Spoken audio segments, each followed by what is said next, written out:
அனைவருக்கும் வணக்கம். இந்த நாள் இனிய நாளாக அமைய வாழ்த்துக்கள். ஏஎல்பி ஜோதிடர் ஆசிரியர் சாந்தி தேவி ராஜேஷ்குமார். நம்ம இன்னைக்கு ஒரு முக்கியமான ஒரு தகவலை பார்க்குறோங்க. 15 வயசுல ஒரு பையன் ஜாதகம் பார்க்குறான். ஆச்சரியமா இருக்கு இல்லையா? 15 வயசு பையனுக்கு தேவையா என்ன இருக்கும்?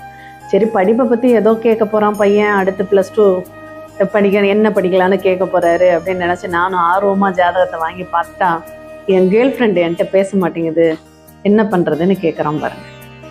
என்ன சொல்கிறதுனே தெரியல. சரி, ஏன் இந்த மாதிரி 15 வயசில் ஒரு கேர்ள் ஃப்ரெண்டை பற்றி கேட்கணுங்கிற தேவை என்ன அப்படின்னு பார்த்தா, அந்த பையனுக்கு பிறப்பு லக்னம் 4 வருஷத்தோடு முடிஞ்சிடுது. 14 வருஷம் வரையும் 2வது பாவகம் லக்னமாக வேலை செய்யுது.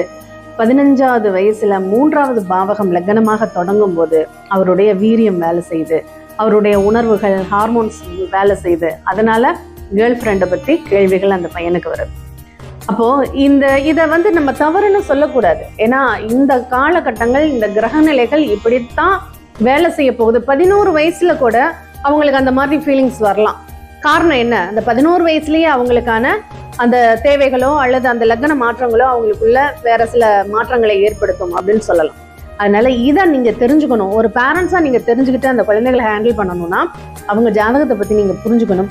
அந்த ஜாதகத்தை புரிஞ்சுக்கிறதுனா ஏஎல்பி ஜோதிடம் படிங்க, பாருங்க. கண்டிப்பா உங்க பிள்ளைங்களுடைய எதிர்காலம் உங்க கையில தான் இருக்கு. மீண்டும் இனி அதர் நிகழ்வில் சந்திப்போம். நன்றி.